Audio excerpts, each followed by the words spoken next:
Hello everyone, আশা করি সবাই ভালো আছেন। আজকে আলোচনার বিষয় হচ্ছে আমাদের সূচক এবং লগ। আমরা সবাই জানি সূচক এবং লগ। তো আপনারা তো অনেক সূত্র মুখস্থ করেছেন, এক একটা অধ্যায়ের জন্য 10-12টা করে সূত্র সবাই মুখস্থ করেন, কিন্তু আসলে কিন্তু সূচক এবং লগের জন্য অত সূত্রের প্রয়োজন হয় না, মাত্র দুই একটা সূত্র জানলেই হয়। তো আমরা শুধুমাত্র প্রয়োজনীয় সূত্রগুলো দিয়ে আজকে আমাদের যে ক্লাসটা সেটা সম্পূর্ণ করব। তো প্রথম আমরা সূচক নিয়ে আলোচনা করব এবং সরাসরি আমরা বই থেকে অঙ্কগুলো সলভ করে ফেলব। তো সূচকের জন্য আপনাদের প্রথম যেটা জানতে হবে সেটা হচ্ছে পাওয়ারে পাওয়ারে সবসময় কী হয়, যোগ হয়। যদি এ টু দি পাওয়ার এম এবং a to the power N থাকে তাহলে হয় a to the power m plus n. অর্থাৎ একটা জিনিস মনে রাখবেন, সবসময় গুণ থাকলে যোগ হয়।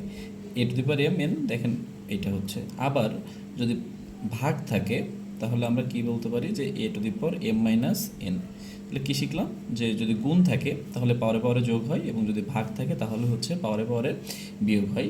এবং a to the power zero equal to হচ্ছে one. A to the power zero বলতে কোনো কিছুর পাওয়ার যদি শূন্য হয় সেটা হচ্ছে ওয়ান, এবং আমরা কোনো জায়গায় যদি ওয়ান থাকে সেটার পরিবর্তে আমরা যে কোনো কিছুর পাওয়ারই কিন্তু জিরো ধরে নিতে পারবো। ঠিক আছে? আচ্ছা, আর সূচকের জন্য আমাদের কি প্রয়োজন হয়, আরেকটা যে বর্গের বিষয়টার প্রয়োজন হয়, যেমন রুট এক্স, এখানে যেটা থাকবে সেটা সবসময় one by x to the power one by n, এই টাইপের চলে আসবে। কেমন, যদি থাকে রুটের ভেতরে থ্রি থাকে তাহলে আমরা x to the power one by three লিখবো। যদি রুটের মধ্যে ফোর থাকে x to the power one by four লিখবো। ঠিক আছে? শুধুমাত্র এই যে সামান্য এই বেসিক দিয়েই কিন্তু আমাদের সব অঙ্কগুলো করা সম্ভব হয়। এর জন্য অনেক বেশি 15, 16, 20টা কিন্তু আমাদের সূত্রের প্রয়োজন হয় না। তো সরাসরি আমরা ম্যাথে চলে যাব। তো প্রথম আমরা সবগুলোই আর কি বিসিএস ব্যাংক এই জায়গা থেকেই আর কি আমি ম্যাথ করে দেখাবো। একটা প্রথম লিখি, রুট অফ পাওয়ার হচ্ছে থ্রি, তার ভেতরে যদি আবার থ্রি থাকে তার মধ্যে থাকলো এ কিউব। তো যেহেতু আমরা জানি রুটের মধ্যে যেটা থাকে সেটা সবসময় পাওয়ার হয়ে যায়, তাহলে এটার পরিবর্তে আমরা কি লিখতে পারি? প্রথমে এখানে আছে আমাদের এ কিউব, তারপরে যেহেতু রুটের মধ্যে একটা থ্রি আছে তাহলে আমরা একটা ওয়ান বাই থ্রি লিখে ফেলবো, গুণ, তারপর যেহেতু আরও একটা থ্রি আছে রুটের ভেতরে তাহলে আরও একটা ওয়ান বাই থ্রি আমরা লিখে ফেলবো। তারপরে আমরা যদি কাটাকাটি করি তাহলে দেখা যাবে a to the power one by three কিন্তু থাকতেছে। অর্থাৎ এটাকে কিন্তু আমরা রুট থ্রি এ হিসেবেও কিন্তু লিখতে পারি। এটা কিন্তু আমাদের সরাসরি অ্যান্সার চলে আসবে, অথবা এটা যদি অপশনে থাকে আমরা এটাই কিন্তু অ্যান্সার দিয়ে দিব। আশা করি বুঝতে পেরেছেন। আমি আরেকটা সহজ দিয়ে বোঝাই। মনে করুন যে হচ্ছে ফাইভ আছে, রুট ফাইভ, তার মধ্যে ফাইভের মধ্যে আবার রুট দিয়ে এক্স আছে, তার মধ্যে আবার ফাইভ আছে। তো আমরা কী করবো, x to the power five into one by five into one by five, মানে যতগুলো রুটের মধ্যে থাকবে সেটা ওয়ান বাই তত আমরা লিখে ফেলবো। কাটাকাটি কাটাকাটি করলে দেখা যাবে যে x to the power one by five কিন্তু আমাদের অ্যান্সার চলে আসতেছে। আচ্ছা, আমরা সরাসরি আরেকটা অঙ্কে চলে যাই। এগুলো সবই কিন্তু previous question. Two to the power thirteen plus two to the power thirteen plus two to the power thirteen plus two to the power thirteen.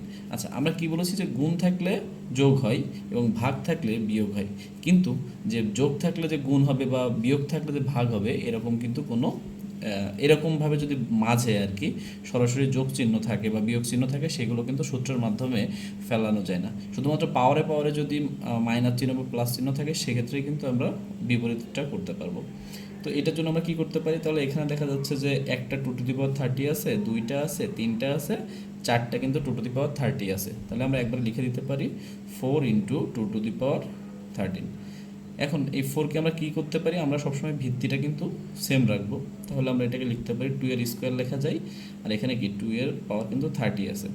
এখন দেখা যাচ্ছে এই দুইটা কি গুণ আকারে আছে, এই যে আমাদের 1 নম্বর সূত্রের মতো যে গুণ আছে। তাহলে আমরা কি করতে পারি, পাওয়ারে পাওয়ারে কিন্তু যোগ করে দিব। তাহলে two to the power two plus হচ্ছে থার্টিন, অর্থাৎ টু টু দি পাওয়ার কিন্তু 32 হয়ে যাবে। ঠিক আছে?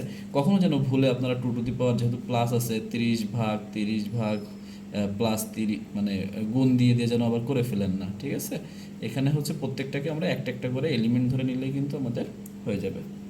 আচ্ছা, বিসিএস আর একটা প্রশ্ন দেখি, আসে প্রতিবারই four x plus four x plus four x plus four x. তাহলে কয়টা ফোর এক্স আছে?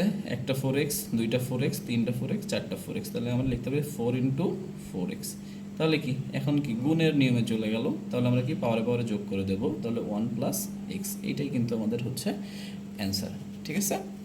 আচ্ছা, এরপরে আমরা চলে যাই 5 নম্বর ম্যাথে। 5 নম্বর ম্যাথ আছে 64 two to the by two three plus 625, এর পাওয়ার হচ্ছে one by two equal to হচ্ছে থ্রি কে। জানতে চেয়েছে যে কে সমান কত হবে। আচ্ছা, তো আমরা সহজেই করে ফেলবো। তো 64কে আমাদের কতর পাওয়ার করা যায়? 64কে আমরা 2-এর পাওয়ারে নিয়ে আসতে পারি, 4-এর পাওয়ারে নিয়ে আসতে পারি। আমরা চেষ্টা করবো সব থেকে যে মিনিমাম ভিতটা সেইটাতে নিয়ে আসার জন্য। তো 2-এর পাওয়ার না করে আমরা সরাসরি এখানে যদি 4-এর করি, 64কে দেখা যাচ্ছে যদি আমরা এখানে খেয়াল করি তাহলে যে 4 গুণ যদি আমরা 3 বার গুণ করি, 4 4 16, 4 16 64, অর্থাৎ 4কে যদি কিউব করা হয় তাহলে কিন্তু আমরা 64 পাই। তাহলে 64-র পরিবর্তে আমরা 4-এর কিউব লিখতে পারবো, আর এখানে পাওয়ার কিন্তু 2/3 আসেই। ঠিক একইভাবে 625, তাহলে এখানে দেখা যাচ্ছে যে 5 5 5 25, 5 25 125, তার সাথে আরও একটা 5 গুণ করলে আমাদের 625 চলে আসে। অর্থাৎ 5-এর পাওয়ার যদি আমরা 4 দিই তাহলে কিন্তু আমরা 625 পেয়ে যাচ্ছি। তো এখানে আমরা লিখতে পারি 5-এর পাওয়ার হচ্ছে 4, আর তার উপরে কত আছে, হাফ, ইকুয়াল কিন্তু 3কে। তো দেখা যাচ্ছে এখানে 3 3 কেটে গেল, আর এখানে 2 2 যদি কেটে দেই তাহলে দেখা যাচ্ছে 4-এর পাওয়ার থেকে যাচ্ছে স্কোয়ার এবং 5-এর পাওয়ার থেকে যাচ্ছে স্কোয়ার, ইকুয়াল টু 3কে। অর্থাৎ এখানে 16 25 ইকুয়াল হচ্ছে 3কে। 16 আর 25 যোগ করলে কত হয়, 11, আর হচ্ছে 41 ইকুয়াল টু কিন্তু 3কে চলে আসে। তাহলে আমাদের কে ইকুয়াল টু আমরা লিখতে পারি 41/3। এইটাই হচ্ছে আমাদের অ্যান্সার। মানে অনেক সহজ, জাস্ট হচ্ছে আমাদের দেখতে হবে যে আমরা এই যে যেই সংখ্যাটা আছে এটাকে আমরা ভিত্তিতে নিয়ে আসতে পারতেছি কিনা, তাহলে কিন্তু সূচক আমরা খুব সহজেই কিন্তু সলভ করতে পারবো। আচ্ছা, আমরা তারপরের অঙ্কে চলে যাই। যেহেতু অধ্যায়টা খুবই ছোট, আমরা আজকে সরাসরি ম্যাথগুলোই সলভ করব। সবগুলোই বিসিএস ব্যাংক থেকেই সলভ করতেছি। এরপর একটা ম্যাথ করা যায় যে 5x প্লাস 8 প্লাস হচ্ছে 16 ইন্টু 5x ইকুয়াল টু হচ্ছে 1। এখানে x এর মান কত সেটা আমাদের জানতে চাওয়া হয়েছে। তো আমরা এগুলো কী করে করবো? এগুলো সহজে করার নিয়ম হচ্ছে যেগুলো পাওয়ার থাকে সেগুলোকে যদি কিছু ধরে নেওয়া হয় আরও বুঝতে সুবিধা হয়। তো ধরে নিলাম যে 5x ইকুয়াল টু আমি কী ধরলাম, a ধরে নিলাম। তাহলে এখানে আমরা কি লিখতে পারি, a plus 8a plus 16a equal to কিন্তু 1। তাহলে দেখা যাচ্ছে এখানে 8 আর 6 কত, 24a প্লাস আর একটা a, অর্থাৎ 25a ইকুয়াল টু কিন্তু আমরা 1 লিখতে পাচ্ছি। a ইকুয়াল টু কিন্তু আমরা লিখতে পারি যে 1/25। এখন এর আমরা কী সমান a ধরছিলাম, 5x সমান a ধরছিলাম। তাহলে এখানে এর পরিবর্তে আমরা 5x লিখতে পারি, আর এখানে লিখতে পারি 25, যেহেতু 1/5 স্কোয়ার। ঠিক আছে। আচ্ছা, তাহলে এখানে আমাদের কি আসলো, 5x ইকুয়াল টু যেহেতু 1/5 স্কোয়ার। আমরা জানি কোনো কিছু নিচে যে পাওয়ারটা থাকবে ওইটাকে যদি আমরা উপরে উঠাই দিই সবসময় ওইটা কি মাইনাস হয়ে যাবে। অর্থাৎ 1/a ইকুয়াল টু আমরা a ইনভার্স লিখতে পারবো, 1/a স্কোয়ার ইকুয়াল টু আমরা a⁻² লিখতে পারবো, 1/a কিউব ইকুয়াল টু আমরা a⁻³ লিখতে পারবো। ঠিক আছে। তাহলে এখানে আমরা 5x ইকুয়াল টু কি 5⁻² লিখতে পারি। 5 5 যদি কেটে যায় তাহলে x এর মান দেখা যাচ্ছে -2 চলে আসতেছে। অর্থাৎ এখানে আমাদের x এর মান কিন্তু -2। আমি হচ্ছে প্রত্যেকটা ম্যাথ আমি কমেন্ট বক্সে ছবি উঠিয়ে দিয়ে দেবো এবং পিডিএফও দিয়ে দেবো, আপনারা নিজেরা আরেকবার সলভ করলেই কিন্তু বুঝতে পারবেন। আচ্ছা, আমাদের পরে যে ম্যাথটা আসে সেটা হচ্ছে একটু জটিল, ভালো করে লক্ষ্য করবেন। 36 × 2⁻3x - 8 ইকুয়াল টু 3 স্কোয়ার। তো আমরা এখানে এইটাকে স্কোয়ার ভাঙলে কত আসে, তাহলে 36 × 2⁻3x - 8 ইকুয়াল টু 9 লিখতে পারি। বা 36কে ওই পাশে নিয়ে গেলে কী হয়ে যাবে, ভাগ হয়ে যাবে। তাহলে 2⁻3x - 8 ইকুয়াল টু আমরা লিখতে পারি 9/36। কাটাকাটি করলে দেখা যাচ্ছে 1/4 আসে। অর্থাৎ আমরা 2⁻3x - 8 ইকুয়াল টু লিখতে পারি 1/4কে কি 2 এর স্কোয়ার লেখা যায়। তাহলে এখানে আসে 2⁻3x - 8, আর এখানে 2 এর পাওয়ার -2। তাহলে 2 আমরা উঠিয়ে দিতে পারি। তাহলে এখন লিখতে পারি 3x - 8 ইকুয়াল টু কিন্তু -2, বা 3x ইকুয়াল টু আমরা লিখতে পারি -2 + 8, অর্থাৎ 3x ইকুয়াল টু আমাদের আসে 6। তাহলে x এর মান আমাদের আসে হচ্ছে 2। এই যে হচ্ছে আমাদের সমাধান। ঠিক আছে। আমরা একটু প্রত্যেকটা ম্যাথই আপনারা করতে পারবেন, এটা কঠিন কোনো বিষয় না। ঠিক আছে। আচ্ছা, 8 নম্বর প্রশ্ন কি আসছিল, এটা বিসিএসের প্রশ্ন। 1000 তার পাওয়ার হচ্ছে x/3 ইকুয়াল টু হচ্ছে 10। তাহলে x এর মান কত? তাহলে এই যে এইটাকে আমরা কি লিখতে পারি, 1000 মানে কি 10 এর কিউব, তার পাওয়ার কি আছে x/3 আছে, ইকুয়াল হচ্ছে 10। 3 3 কেটে গেল। তাহলে 10⁻x ইকুয়াল টু 10 কত, 10 মানে তো 1, পাওয়ার কিছু না থাকলে পাওয়ার 1 আছে। তাহলে 10 10 যদি চলে যায় x এর মান হয়ে যায় হচ্ছে 1। এইটাই হচ্ছে আমাদের অ্যান্সার। তারপরে 9 নম্বরে কি ম্যাথ আসছে, 9 নম্বর ম্যাথ হচ্ছে 3x+2 ইকুয়াল টু হচ্ছে 81। তাহলে আমাদের চেয়েছে যে 3x−2 ইকুয়াল টু কত। এটা কিন্তু একটু অন্যরকমভাবেই আমাদের অ্যান্সারটা জানতে চাওয়া হয়েছে। তো আমরা দেখি যে আসলে পারা যায় কি না। তাহলে আমাদের এইটার মান কিন্তু জানতে চেয়েছে, অর্থাৎ এক্সের মান বের করতে পারলেই তো বসিয়ে দিলে হয়ে যাবে। অর্থাৎ আমরা এটা সলভ করবো 3x+2 equal to 18। 3x+2 equal to 81কে, যেহেতু এই পাশে 3 আছে আমাদের এই পাশেও কিন্তু v3 রাখতে হবে। তাহলে কয়টা 3 গুণ করলে 81 আসে, গুণ করে ফেলি। 3 3 9, 3 9 27, 3 27 81। তাহলে 3 এর পাওয়ার কিন্তু 4 হলেই হয়ে যাচ্ছে। তাহলে 3 3 চলে গেল। তাহলে x+2 ইকুয়াল টু আমাদের আসে 4, x এর মান আসে হচ্ছে 2। এখন আমাদের জানতে চেয়েছে কি 3x−2 এর মান কত। তাহলে 3x এর মান কি পেয়েছি, 2 পেয়েছি, -2, তাহলে 3/0। ঠিক আছে, অনেক সময় আমরা 3/0 ইকুয়াল টু কিন্তু 0 বসিয়ে দিই, কিন্তু আমরা জানি কোনো কিছুর পাওয়ার যদি 0 হয় তাহলে আমাদের অ্যান্সার সবসময় আসে কত, 1। তাহলে এই প্রশ্নটার অ্যান্সারও কিন্তু আমাদের হচ্ছে 1। ওকে, আমরা 10 নম্বর প্রশ্নে চলে যাই। এইটা অনেকবার আসে, অনেকে আমরা গুলিয়ে ফেলি। তো এই প্রশ্নটা করার আগে আমরা একটা জিনিস, সহজ জিনিস বুঝে নেব।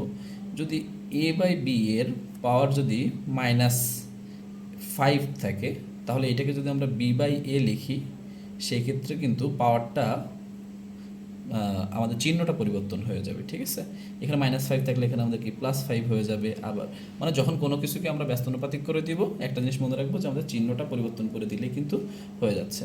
তো আমাদের একটা প্রশ্ন অনেক বারবার আসে যে a/b এর পাওয়ার হচ্ছে x-3 সমান b/a এর পাওয়ার হচ্ছে x-5, তাহলে x এর মান কত। তো আমরা এটা সলভ করার সময় একেবারে, যেহেতু এটা a/b আর এটা হচ্ছে b/a, তাহলে আমরা যে কোনো একটাকে একটু যদি আমরা ব্যস্তানুপাতিক করে নিই তাহলে কিন্তু আমাদের ভিতটা সেম হয়ে যাচ্ছে। তো আমরা এটাকেও করতে পারি, এটাকেও করতে পারি। তাহলে আমি এইটাকেই করলাম। তাহলে এটাকে যদি আমি b/a লিখি, আমি একটু আগে বললাম যে চিহ্ন যেটা থাকবে তার বিপরীত চিহ্ন বসে যাবে, অর্থাৎ -x-3 ইকুয়াল হচ্ছে b/a পাওয়ার হচ্ছে x-5। তাহলে b/a উঠে গেল। তাহলে আমাদের থাকে -x-3 ইকুয়াল হচ্ছে x-5। তাহলে যদি আমরা চিহ্ন করি -x -3 ইকুয়াল টু x-5। তাহলে x আমরা এই পাশে নিয়ে চলে আসি, -x equal to -5 -3 -2x equal to -8। তাহলে x এর মান দেখা যাচ্ছে আমাদের 4 আসতেছে। এইটাই হচ্ছে আমাদের অ্যান্সার। তো কখনো যদি দেখা যায় যে দুটো ভিত শুধুমাত্র ব্যস্তানুপাতিক করে দিলেই বা উল্টে দিলেই হয়ে যাচ্ছে, আমরা শুধুমাত্র উল্টে দিয়ে চিহ্নটা পরিবর্তন করে দিব, তাহলে কিন্তু আমাদের অ্যান্সারটা মিলে যাবে। ঠিক আছে, আচ্ছা আমরা পরবর্তী ম্যাথে চলে আসি। 11 নম্বর ম্যাথে দেখা যাচ্ছে আছে 4x plus 4 - x equal to হচ্ছে 4। এখানেও জানতে চেয়েছে আমাদের x এর মান কত। তাহলে আমরা এটা করব, 4xকে আমরা রেখে দিলাম। যেহেতু এখানে 1 - x আছে, তাহলে আমরা লিখতে পারি 4 ইন্টু 4 - x ইকুয়াল হচ্ছে 4। তো আমি আগেই বলেছি আমরা সহজ করার জন্য সবসময় এইটাকে আমরা একটা কিছু ধরে নিব, তাহলে আমাদের হিসেব করতে কিন্তু অনেক সুবিধা হবে। তাহলে 4x ইকুয়াল টু আমি a ধরে নিলাম। তো তাহলে এখানে কি আছে আগে লিখে নিই 4x প্লাস 4, আর যেহেতু এখানে চিহ্ন মাইনাসে আছে তাহলে আমরা এটাকে লিখতে হবে 1/4x ইকুয়াল টু হচ্ছে 4। যেহেতু আমরা a ধরে নিয়েছি, a দ্বারা রিপ্লেস করে দিব, a plus 4 into 1/a equal to হচ্ছে 4। তাহলে দেখা যাচ্ছে এখানে আসে আমাদের a plus 4/a equal to হচ্ছে 4। এখানে লসাগু করার প্রয়োজন পড়ে গেল, তাহলে আমরা a লিখব, a স্কোয়ার প্লাস 4 আসে ইকুয়াল টু হচ্ছে 4। তাহলে a square plus 4 equal to হয়ে যায় 4a। তাহলে এখন দেখা যাচ্ছে যে আমাদের এখানে মিড টার্ম করতে হবে। যদি আমরা এই পাশে করি তাহলে a square minus 4a plus 4 equal to হচ্ছে 0। আচ্ছা, 4কে ভেঙে 4 বানাইতে হবে, তো 2 2 তো 4 হয়ে যাচ্ছে। তাহলে a square -2a plus 4 equal to আমরা 0 লিখতে পারি। এ যদি কমন নেই তাহলে a -2 আসে, -2 কমন নিলেও a -2 আসে ইকুয়াল হচ্ছে 0। অর্থাৎ আমাদের a -2 এখানেও আসে a -2 ইকুয়াল টু 0। তাহলে আমরা লিখতে পারি হয় a সমান এখানেও 2 আসে, a সমান এখানেও 2 আসে। তো 4x যেহেতু এর মান ধরে নিয়েছিলাম, তাহলে আমরা এখানে এর পরিবর্তে 4x বসিয়ে দেবো, সমান হচ্ছে 2। 2 এর পাওয়ার কত আছে, 1 আছে কিন্তু। তাহলে এটাকে আমরা, যেহেতু এখানে ভিত্তি 2, এটাকে আমাদের ভিত্তি 2 বানাতে হবে, তাহলে 2 আমাদের এখানে 2x হয়ে যায় ইকুয়াল টু দি পাওয়ার 1, 2 যদি চলে যায় তাহলে আমাদের 2x ইকুয়াল টু আসে হচ্ছে 1, তাহলে x এর মান কিন্তু 1/2। এইটাই হচ্ছে আমাদের অ্যান্সার। যতই বড় অঙ্ক আসুক না কেন আমরা যদি সিরিয়ালভাবে করি তাহলে দেখবেন যে আমাদের উত্তর মিলতে বাধ্যই। আমাদের কিন্তু কোনো সূত্রেরই প্রয়োজন পড়তেছে না, শুধুমাত্র ছোট ছোট কয়েকটা সূত্র জানলেই কিন্তু আমাদের সলিউশন হয়ে যাচ্ছে। ঠিক আছে, আচ্ছা আমরা 12 নম্বর ম্যাথে চলে যাই। 12 নম্বর ম্যাথে যেটা এসেছিল 2 to the power x plus 7 equal to 4 two the power x plus 2। তাহলে এটা ভিত্তি আমাদের আগে সেম করতে হবে, তাই আমরা 2 to the power x plus 7 রেখে দিলাম, আর এটাকে কি 2 এর স্কোয়ার লিখে x প্লাস 2টা লিখে দিলাম। তাহলে দেখা যাচ্ছে 2 চলে গেল, তাহলে x plus 7 equal to 2 into x plus 2। তারপরে তো সলিউশন আপনারা করতেই পারবেন। জাস্ট আমাদের সবসময় খেয়াল রাখতে হবে যে ভিত্তি আমাদের এক রাখতে হবে। তো মোটামুটি দেখা যাচ্ছে যে এইগুলাই আসছে, এর বাইরে আর ওইভাবে কোনো আসে নাই। মোটামুটি আপনারা সবগুলো ম্যাথই করতে পারবেন। তো এই সূচক আমি ছবি তুলে দিব, আপনারা যে প্র্যাকটিস শিট ওইগুলো আপনারা একটু সলভ করে ফেলবেন। ঠিক আছে, তো আমরা আবার চলে আসি লগের ম্যাথে। তো লগের জন্য কিন্তু আমরা বেশি সূত্রের ব্যবহার করব না, শুধুমাত্র একটা দুইটা সূত্র হলেই আমাদের হয়ে যাবে। আমরা একটা সূত্র ব্যবহার করব যে লগ এ এম আর যদি হয় তাহলে এটা হয়ে যাবে আর log A to the power M. ঠিক আছে, অর্থাৎ উপরে যে পাওয়ারটা থাকবে সবসময় এটা আগে চলে আসবে। দ্বিতীয়ত আমরা কি সূত্র ব্যবহার করব, log A to the power x equal to the m হয় তাহলে এক্স ইকুয়াল টু হয়ে যাবে a to the power M. এটা কীভাবে মনে রাখবেন, যদি সূত্র গুলিয়ে যায় এম এর পাওয়ার মনে মনে 1 ধরে নেন, তাহলে এ আসবে x R A to the পাওয়ার হয়ে যাবে এম, মানে উপরের সাথে উপরে দিয়ে দিবেন আর এ টু দি পাওয়ার এম। এই সূত্রটা যদি মনে রাখতে পারেন তাহলে আমাদের লগ মোটামুটি ক্লিয়ার। আরেকটা আমাদের জানতে হবে কি, যে এক লগ সবসময় 0, অর্থাৎ log K two the power 1 equal to সবসময় আমাদের 0 আসবে। অর্থাৎ লগের পাওয়ার যদি কখনও আমাদের 1 চলে আসে তাহলে ওইটা হয়ে যাবে আমাদের 0। তো আমরা মোটামুটি এই 3টা সূত্র দিয়েই কিন্তু সবগুলো যে লগের অঙ্ক সেগুলো কিন্তু আমরা সলভ করতে পারবো। এর বাইরে মোটামুটি আমাদের আর কোনো সূত্রের প্রয়োজন হবে না। আর বাকি যে সূত্রগুলো আসে সেগুলো তো আমরা জানি, একই বিষয়, গুণ থাকলে যোগ সূচকের মতো, আর ভাগ থাকলে হচ্ছে বিয়োগ। যেমন লগ এক্স ওয়াই যদি থাকে তাহলে এটাকে আমরা লিখতে পারবো log x plus log y. আবার যদি লগ এক্স বাই ওয়াই থাকে এটাকে আমরা লিখতে পারবো log x minus log y. তাহলে এই কয়টা সূত্র যদি আমরা জানি তাহলে আমাদের প্রত্যেকটা লগের ম্যাথই কিন্তু সলভ করা সম্ভব। তো আমরা সরাসরি চলে যাই যে কী কী অঙ্ক এসেছে আমি দেখি। এখানে প্রথম যে ম্যাথটা এসেছে 1 নম্বরে, এটা কততম বিসিএস, 42তম বিসিএসের log X to the power 1/9 equal হচ্ছে -2। তো আমরা একটু আগে শিখলাম যে log A to the power M equal to যদি এক্স হয় তাহলে আমাদের log A to the power x equal to যদি এম হয় তাহলে আমরা লিখতে পারি X equal to A to the power M, অর্থাৎ এই পাওয়ারের সাথে এই পাওয়ার চলে যাবে। তাহলে আমরা এখানে আগে লিখে ফেলতে পারি 1/9 equal to x to the power -2 লিখতে পারি। তো 9 মানে কি 1/3 এর square equal to x to the power -2। তাহলে এটাকে 3 ইনভার্স লেখা যায়, এখানে কিন্তু এক্স এর -2, তাহলে দেখা যাচ্ছে -2 চলে গেলে এক্স এর মান কিন্তু 3 চলে আসে। একেবারে সহজ একটা বিষয়, জাস্ট হচ্ছে আমাদের সূত্রটা মোটামুটি যদি অ্যাপ্লাই করতে পারি তাহলে কিন্তু আমরা এটা সলভ করতে পারবো। আচ্ছা, আরেকটা প্রশ্ন আসে যে কোন শর্তে log A to the power 1 equal to 0। তা আমরা জানি যে এ এর মান যাই আসুক না কেন এক লগ সবসময় 0, কিন্তু একটা সময় শুধুমাত্র 0 হয় না, যদি এ এর মানটা 0 হয়ে যায়, অর্থাৎ এ কখনো শূন্য হতে পারবে না, কারণ log 0 two the power 1 equal to তো কখনোই 0 সম্ভব না। এই জন্য এর অ্যান্সার হবে যে এ ইকুয়াল নট 0। এটা কিন্তু বিসিএসে বারবার রিপিট আসে, এটা একটু আমরা মাথায় খেয়াল রেখে দেবো। প্রত্যেকটা 11-20 গ্রেড এনটিআরসি প্রাইমারি এই প্রশ্নটা কিন্তু বারবার আসেই, কিন্তু আমরা জানি না যে কেন এইটা আমাদের হয়ে থাকে। ঠিক আছে, আচ্ছা তারপরে আমরা 3 নম্বর ম্যাথে চলে যাই। 3 নম্বর ম্যাথ দেখা যাচ্ছে যে আমাদের এটা কত বিসিএস, এটা প্রাইমারির অঙ্ক। Log root 2 to the power 16 equal to কত, এটা জানতে চেয়েছে। তো আমরা এখানে যদি আমরা যেহেতু হোয়াট চেয়েছে আমরা এখানে এক্স ধরে নিতে পারি, তাহলে আমরা লিখতে পারি log root 2 to the power 16 equal to হচ্ছে এক্স। তাহলে একইভাবে আমরা সূত্রের মতো করে ফেলবো। তাহলে দেখা যাচ্ছে 16 equal to x to the power root 2 চলে আসবে। ঠিক আছে, তাহলে আমাদের এই যে ভিত্তিটা আছে যে করে হোক ওর কাছাকাছি আমাদের নিয়ে আসতে হবে। তো আমরা কি করব, 16কে কতর পাওয়ার করা যায় সেটা আমাদের এখন দেখতে হবে, ঠিক আছে। তো ভুল হয়ে গেল, 16 ইকুয়াল টু, এখানে আমাদের আসবে 16 ইকুয়াল টু √2 এর পাওয়ার হচ্ছে এক্স। তাহলে 16কে আমরা আগে দেখি কতর পাওয়ার করা যায়। 2 এর পাওয়ার হচ্ছে, যদি আমরা 2 2 4, 2 এর পাওয়ার 4 যদি করি তাহলে 16 আসে, এখানে কিন্তু √2 পাওয়ার এক্স আসে। তাহলে 2 এর পাওয়ার যদি 4 হয় তাহলে √2 পাওয়ার কত হবে, অবশ্যই তার ডাবল হবে, কারণ আমরা জানি যে 2 মানে হচ্ছে √2 ইন্টু √2, দুইটা √2 মিলে একটা 2 হয়। তাহলে একটা 2-র পরিবর্তে যেহেতু দুইটা, তাহলে আমরা এখানে লিখতে পারবো √2 পাওয়ার হচ্ছে 8 ইকুয়াল টু √2 পাওয়ার হচ্ছে এক্স। √2 চলে গেলে এক্সের মান কিন্তু আমাদের চলে আসে হচ্ছে 8, ঠিক আছে। এগুলো একটু দেখতে জটিল মনে হচ্ছে, কিন্তু আপনি যখন সলভ করবেন দেখবেন যে কোনো বিষয়ে জটিল লাগতেছে না। একটা জিনিস সবসময় মাথায় রাখবেন, পিওর সংখ্যা যা হয় রুট তার ডাবল হয়, কারণ আমরা জানি এক্স মানে হচ্ছে √x ইন্টু √x, কারণ √x ইন্টু √x হলে কি হয়, √x এর হোল স্কোয়ার হয়ে যায়, স্কোয়ার রুটে কেটে যায় কিন্তু আবার এক্স চলে আসে।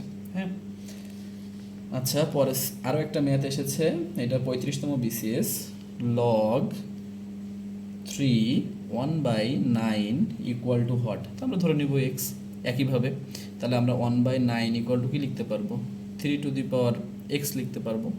তাহলে 1/9 মানে কি, 3 এর square equal two 3 two the power x.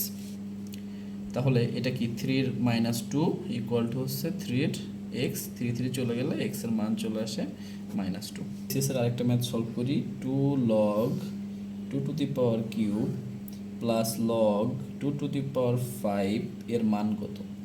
আচ্ছা, তো এখানে আমরা যেটা একটু আগে শিখছিলাম যে কি, পাওয়ার যেটা সামনে থাকে, মানে উপরে যেটা পাওয়ার থাকে সেটা কিন্তু সবসময় আগে চলে যায়, মানে আগেরটা উপরে চলে যায়, আবার উপরেরটা কিন্তু আগে চলে আসে। তাহলে যেহেতু এখানে 2 আছে, আমরা এটাকে কি উপরে নিয়ে যেতে পারবো, যেটা সূত্রটা একটু আগে বলছিলাম, লগ এ এম আর ইকুয়াল টু হচ্ছে কি আর log A to the power M. আবার যদি এইটা থাকে তাও কিন্তু এইটা লেখা যায়, অর্থাৎ এমটা কিন্তু, এই আরটা কিন্তু আবার উপরে উঠে যায়। তো এখানে যেহেতু 2 আগে আছে, তাহলে আমরা এখানে লিখতে পারি লগ 2 টু দি পাওয়ার 3, আর ওই 2টাও কিন্তু উপরে গুণ করে দিলাম, প্লাস লগ 2 টু দি পাওয়ার হচ্ছে 5, যেহেতু আমাদের ভিত্তি সবসময় সেম করতে হবে এই জন্য। তাহলে এখানে আসে হচ্ছে log 2 to the power 6 plus log 2 to the power 5। তো এখানে দেখা যাচ্ছে যে যোগ আছে, তো আমরা জানি যোগের ক্ষেত্রে কি হয়, যোগের ক্ষেত্রে হচ্ছে গুণ হয়ে যায়। তাহলে আমরা এখানে লিখতে পারি log 2 to the power 6 into 5 হয়ে গেল কিন্তু, অর্থাৎ লগ 2 টু দি পাওয়ার 13। আমরা যেটা করতে পারি সেটা হচ্ছে, যদি আবার আরেকটু উত্তর অন্যরকম থাকে তাহলে এটাকে আবার log 2 to the power 15 into 2 করে নিতে পারি। 2টা আবার যদি আগে নিয়ে আসি তাহলে 2 লগ 2 টু দি পাওয়ার 15, মানে এটাও অ্যান্সার লিখতে পারবো, এটাও অ্যান্সার লিখতে পারবো। তো মোটামুটি হচ্ছে বই থেকে আপনারা একটু সলভ করেন। আর একটা শেষ অঙ্ক করে আমি আজকে রেখে দিচ্ছি, 3 log 2 প্লাস লগ 5, এটা আমাদের কি অ্যান্সার আসবে, এটা যদি আগে আসে আমরা ওইটাকে কি সামনে দিয়ে দিব, তাহলে log 2 to the power q হয়ে গেল, প্লাস লগ কিন্তু আমাদের 5 আছে। তাহলে এখানে log 2 to the power cube মানে হচ্ছে 8 প্লাস হচ্ছে লগ 5, যেহেতু যোগ আমরা জানি গুণ করতে হবে, তাহলে লগ 8 ইন্টু 5, অর্থাৎ হচ্ছে অ্যান্সার আমরা লিখতে পারি লগ 14। তো এই আর কি মোটামুটি। তো আপনারা বাসায় দেখবেন, আমি একটু কমেন্টেও দিয়ে দিচ্ছি ছবিগুলো, এবং PDF টেলিগ্রামেও পেয়ে যাবেন প্র্যাকটিস করার জন্য। ধন্যবাদ, ভালো থাকবেন।